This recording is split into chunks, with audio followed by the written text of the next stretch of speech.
अच्छा सर, जीअं कंहिं बि तंज़ीम जो हिकिड़ो तरीक़ेकार हूंदो आहे त उन में कहिड़े इन थिबो आहे, मतिलबु हुनखे जॉइन कीअं कबो आहे, मेंबरशिप जंहिंखे असां पाण चऊं, त मेंबरशिप जो तरीक़ेकार कहिड़ो हूंदो आहे ऐं कहिड़ो शख़्स उन में जेका मेंबरशिप हासिल करे सघे थो?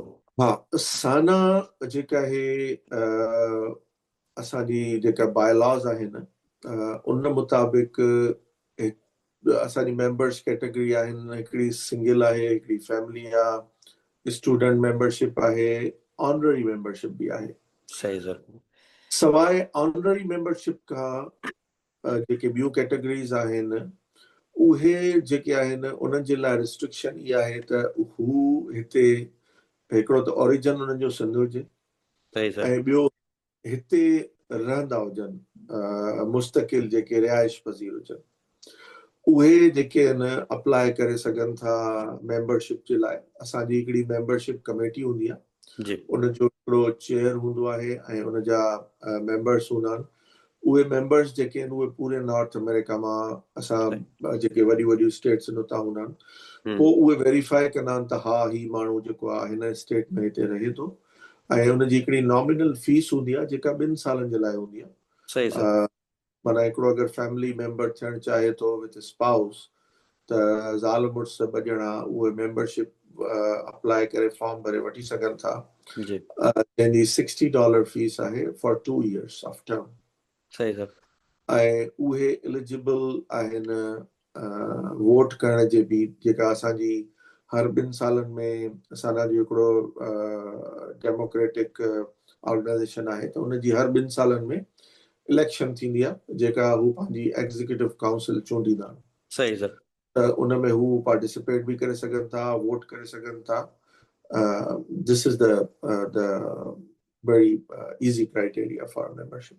अच्छा, जीअं सर तव्हां ज़िक्र कयो त तव्हां सिंध जेके या जेका पार्टी ठही, ऑर्गेनाइज़ेशन ठही, उनजो मेन मक़सदु हो त असां सिंध मां विया आहियूं पर सिंध खे विसारियो न आहे ऐं उन जे बिल्कुलु। मसइलनि ऐं मसाइलनि ते इहा हिकिड़ी मोहबत जी निशानी आहे। त मां चाहींदुसि त तव्हां कुझु प्रोग्राम्स जा ज़िक्र ॿुधायो जेके तव्हां हींअर ताईं सिंध में अहम प्रोग्राम कया हुजनि ऐं उहे हुननि जा छा मक़सदु हुया?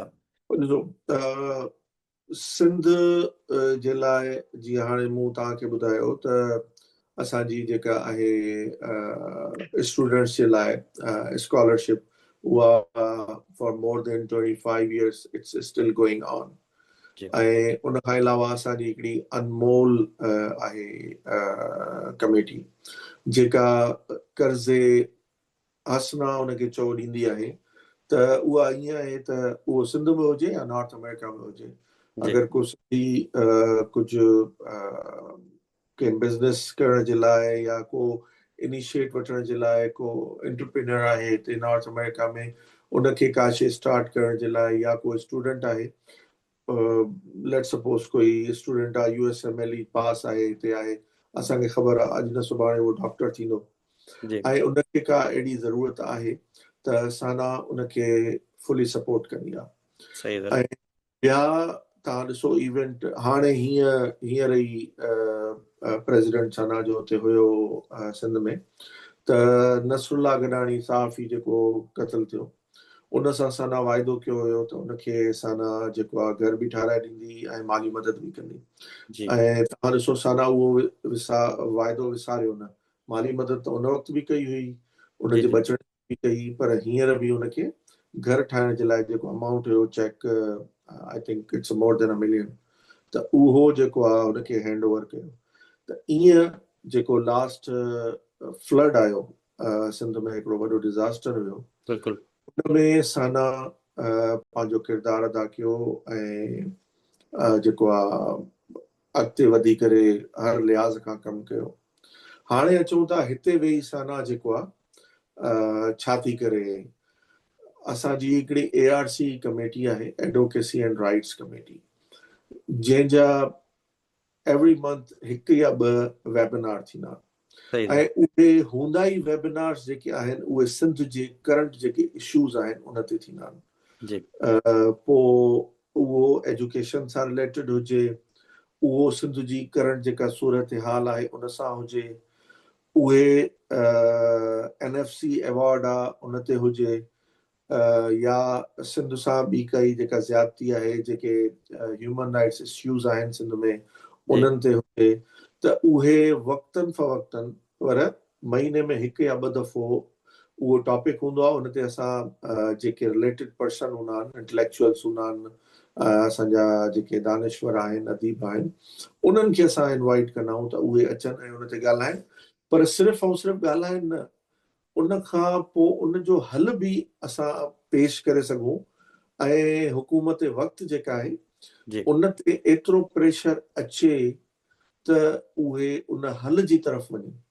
सही छो सर। जो साना मतिलबु एक्सट्रीम इहो ई करे सघे थी त जेको थिंक टैंक आहे, वेबिनार कराए सघे थी, सेमिनार्स कराए सघे थी।